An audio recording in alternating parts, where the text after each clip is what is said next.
Hi friends, welcome back to my channel. நம்ம இன்னைக்கு சேனல்ல பார்க்கக்கூடிய டாபிக் என்னன்னா மஷ்ரூம் தம் பிரியாணி பண்ண போறோம். இதுக்கு தேவையான பொருட்கள் பாத்தீங்கன்னா தக்காளி ஒரு 4 சைஸ் பெருசு எடுத்துக்கோங்க. அதே சேம் ஆனியன் எடுத்துக்கோங்க. பச்சை மிளகாய் ஒரு 4 எடுத்துக்கோங்க. half லெமன், அப்புறம் தயிர் ஒரு 1/2 கப், இஞ்சி பூண்டு பேஸ்ட் தேவையான அளவு, மசாலா ஸ்பைசஸ் அதாவது பிரியாணி மசாலா, கரம் மசாலா, மஞ்சள்தூள், அப்புறம் சில்லி பவுடர், அப்புறம் தனியா அது மாதிரி எடுத்துக்கோங்க தேவையான அளவுக்கு.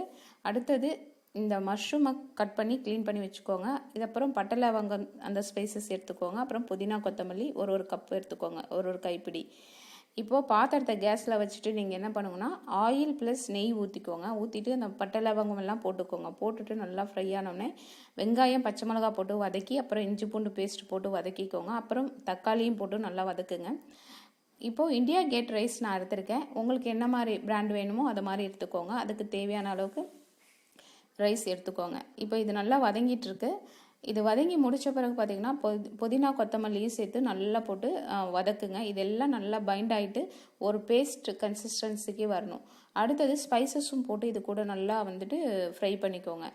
இந்த பச்சை ஸ்மெல் போகிற வரைக்கும் நல்லா ஃப்ரை பண்ணுங்கள். இது ஒரு பக்கம் ஸ்பைசஸ்லாம் எல்லாம் போட்டு நம்ம வந்து வதக்கி அது ஒரு பேஸ்ட் கன்சிஸ்டன்சிக்கு வந்த பிறகு அதுக்கப்புறமா மஷ்ரூமை இது கூட ஆட் பண்ணி இதையும் நல்லா வதக்குங்க. இது வதக்கிட்டு இருக்கப்போ இன் பிட்வீனில் சைடில் பார்த்தீங்கன்னா ரைஸ் வந்துட்டு நீங்கள் ஊற வச்சுருங்க. முன்னாடியே ஒரு 15 மினிட்ஸ் ஊறினா போதும். ரைஸு 10 to 15 மினிட்ஸ் அதை நல்லா ஊறிட்டு அதுக்கப்புறமா அதை வடிச்சிட்டு தண்ணியை வச்சுக்கோங்க. அதுக்கு கூடவே தண்ணி எவ்வளோ ஊற்றணுமோ அதையும் மெஷர் பண்ணி எடுத்து வச்சுக்கோங்க. அப்போ தான் உங்களுக்கு ஈஸியாக இருக்கும். இப்போ இதை மாதிரி நல்லா வதங்கிடுச்சு. இப்போ பார்த்தீங்கன்னா தயிர் ஆட் பண்ணுறோம். தயிர் ஆட் பண்ணிவிட்டு அதையும் நல்லா வதக்கணும். வதக்கிட்டு அப்புறம் லெமன் ஜூஸ் ஆட் பண்ணணும். இதெல்லாம் சேர்ந்து வதக்கி முடித்து நல்லா வந்துட்டு ஒரு பேஸ்டான கன்சிஸ்டன்சிக்கு வந்துடும். அதுக்கப்புறமா நம்ம என்ன பண்ணணும், நம்ம மெஷர் பண்ணி வச்சுருக்கக்கூடிய தண்ணியை ஊற்றணும். தண்ணி பார்த்திங்கன்னா பாஸ்மதி ரைஸ்க்கு எப்பவுமே 1 கப்புக்கு இப்போ லெமன் ஊற்றிருக்கோம். இப்போ பாஸ்மதி ரைஸ்க்கு தண்ணி எப்படி ஊற்றணும்னா 1 கப் ரைஸ்னா 1.5 கப் தண்ணி ஊற்றினா போதும். நார்மல் ரைஸ்னா 1 கப்புக்கு 2 கப் ஊற்றுவோம் இல்லைங்களா?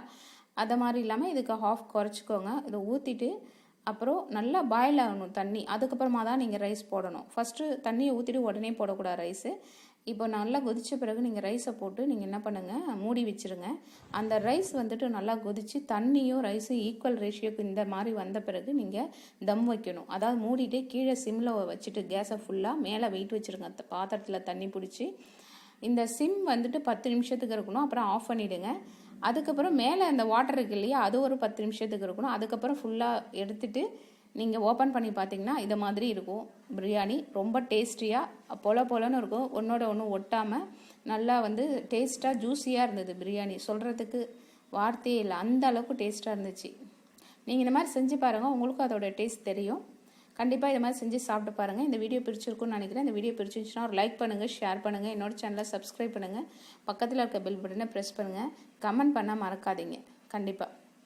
தேங்க்யூ, பாய்.